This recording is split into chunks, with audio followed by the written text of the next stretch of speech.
In the MonsterVerse, most titans are born with godlike power. Godzilla has his atomic breath. Ghidorah commands the storms, but Kong had to earn his crown. If you think Kong is just a giant ape who gets tossed around by high-tier monsters, you're missing the craziest evolutionary jump in cinema history. Today, we are breaking down his full power-scaling journey, from a vulnerable teenager to a walking natural disaster. Let's start in 1973. On Skull Island, Kong is just a teenager. At this age, he stands at 104 feet tall and weighs a lightweight 158 tons. He's physically impressive, capable of exerting millions of kilograms of force, which we see when he snaps heavy-duty ship anchor chains through pure muscle power. But he's still flesh and blood.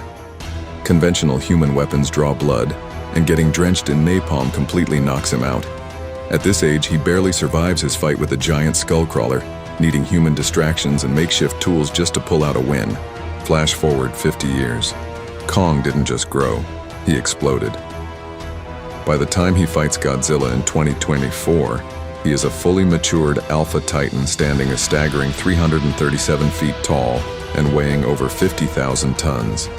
His skin and bones are so dense that falling from the sky or getting thrown through a mountain doesn't even break a bone. His bare fists still can't pierce Godzilla's radioactive armor, so he adapts. Enter the Royal Axe.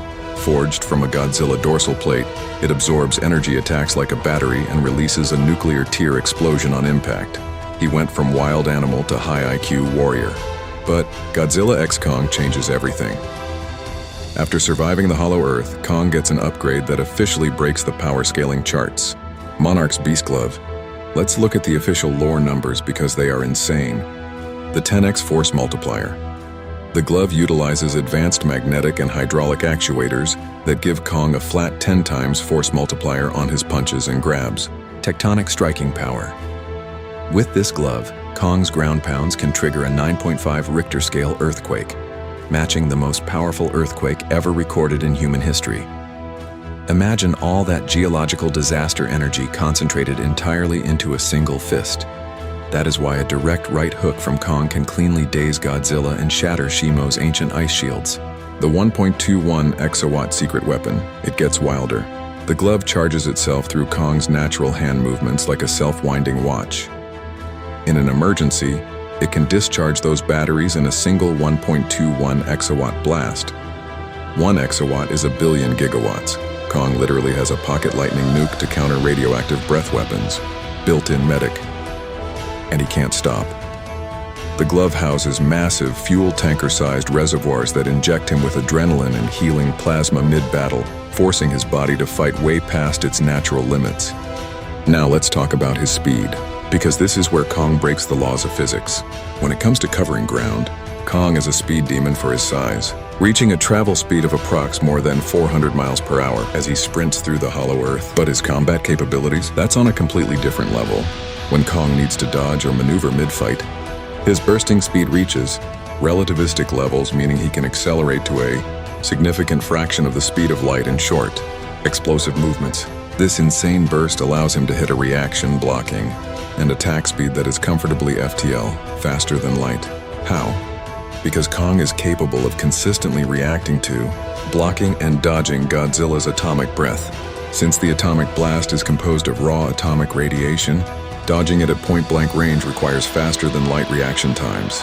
He isn't just fast for a giant ape. His reflexes operate on a cosmic scale. But what good is all that speed and power if you can't take a hit? Kong's base durability was already high, surviving gravity warping drops into the Hollow Earth. But with the Beast Glove, his defense goes through the roof. The glove acts as an indestructible, cybernetic shield capable of blocking high-tier elemental and physical attacks, while its internal medical reservoirs instantly pump him with platelet-rich plasma to heal severe trauma mid-combat. He can tank physical assaults from the strongest titans in existence and keep moving forward. But wait, what if we've been massively lowballing his durability this entire time? To find Kong's absolute ceiling, we have to look at how he actually gets to the Hollow Earth. According to official Monarch files, the Vile Vortex portals aren't just empty holes in the ground. They emit an insane 30 exahertz radiation frequency. Monarch scientists confirmed these portals release the exact same energy output as real gamma ray bursts.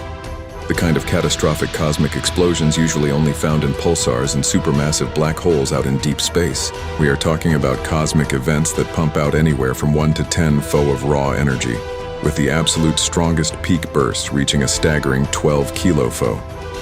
One single pho is 10.44 joules, the literal energy required to trigger a supernova and vaporize an entire solar system. And Kong? He doesn't just survive passing through these portals. He completely tanks the gravitational inversions and cosmic radiation of the vortexes to get to his throne room.